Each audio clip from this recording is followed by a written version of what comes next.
Bonjour, je suis le docteur Raphaël Emmanuel Okudjidié. Je vais ici parler de tout ce qui mérite d'être enseigné dans toutes les écoles, depuis l'école primaire, sinon maternelle, jusqu'au doctorat universitaire, et qui soit utile et pour le développement véritable. Ceci d'abord parce qu'il y a beaucoup de choses qui sont enseignées, et juste enseignées pour avoir des notes et les oublier, qu'on le veuille ou non. Donc ils sont enseignés pour rien, parce que d'une façon ou d'une autre, l'élève qui apprend une chose qu'il ne peut pas utiliser, ou qui n'utilise pas, ou qui n'a pas de raison d'utiliser, aurait mieux fait de l'apprendre au moment où la chose serait un peu plus utile. C'est-à-dire, par exemple, un homme veut faire de la menuiserie, alors on lui apprend la menuiserie. Mais si le cosinus ou le sinus ne lui sert à rien et qu'il va l'oublier, selon l'expérience ou peut-être les sondages, dans 3 ans, 4 ans, 5 ans, entre la classe de 3e, où il apprend cela, jusqu'à la classe de terminale, il est mieux de lui réserver le cosinus sinus lorsque, par exemple, il a envie d'être géomètre ou il veut faire une affaire qui concerne ce sujet. C'est valable pour les logarithmes népériens et autres.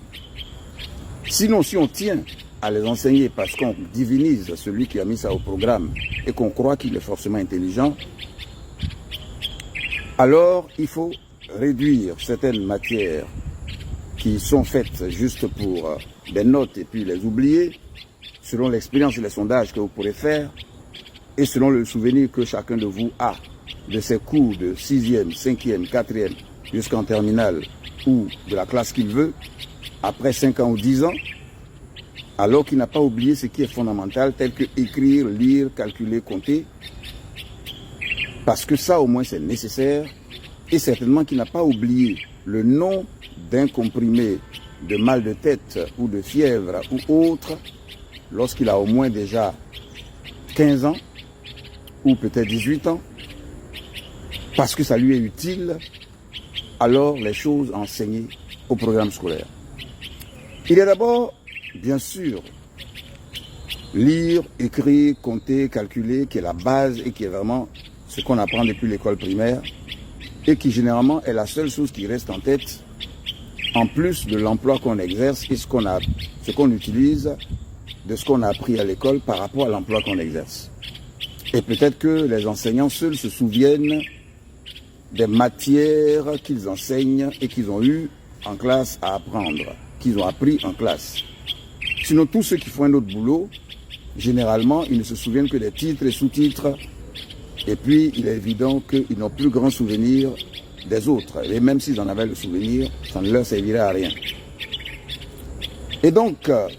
il faut se dire simplement que des choses sont nécessaires. D'abord, lorsque vous apprenez, comme nous l'avons déjà dit au domaine économique, avec le chômage et les gens qui échouent aussi à l'école et qui deviennent presque rien par rapport à ce qu'ils ont appris même, ne serait-ce que du primaire au CM2, sauf lire, écrire, compter, calculer, lorsque vous apprenez qu'un réparateur de radio, télévision ou d'appareils électroniques et de téléphone portable affirme gagner 800 000 francs par mois, un autre 900 000 francs par mois, un autre plus d'1 million de francs par mois, un autre plus de 2 millions de francs par mois, qu'une vendeuse de repas devant un collège affirme gagner 120 000 francs par jour, je dis bien par jour, avec 60 000 francs de bénéfices par jour, qui fait 1 800 000 francs par mois, qui dépasse tous les salaires de tous ceux qui ont fait Bac plus 7 ans à l'université et autres. Lorsque vous apprenez qu'une vendeuse de déguets, ce yaourt de 1000, crémeux et autres, vend plus de 400 bouteilles par jour et qu'elle gagne 400 000 francs par jour au début et se trouve à plus d'1 million de francs par jour aujourd'hui, lorsque un élève qui a joué au baccalauréat aujourd'hui a 200 hectares d'EVA et une société de transport et des sociétés autant importantes, lorsque donc un homme qui vend poulet braisé, affirme vendre 300 poulets braisés par jour, à 4 000 francs le poulet braisé, 2 000 francs le demi-poulet, qui donne donc 4 000 francs fois 300, qui fait 1 200 000 francs par jour, en un lieu, et qui s'établit en 4 lieux, à raison de 600 000 francs de bénéfices par lieu, qui fait 2 400 000 francs par jour de recettes. Et n'en doutez pas, puisque nous en sommes aussi témoins, et nous en avons aussi l'expérience, même à un âge plus bas.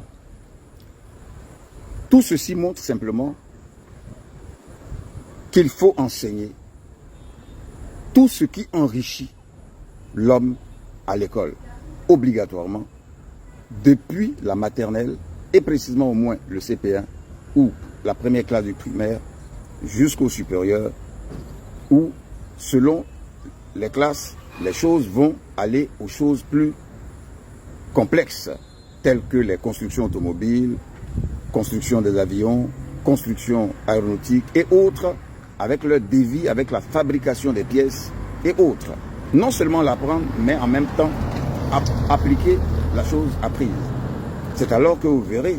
dans le programme que nous présentons à toutes les écoles du monde entier et à tous les États du monde, parmi lesquels plusieurs nous ont déjà sollicités, c'est un programme qui prend en compte tous les secteurs de l'économie à la fois. Les 3 grands secteurs de l'économie, et même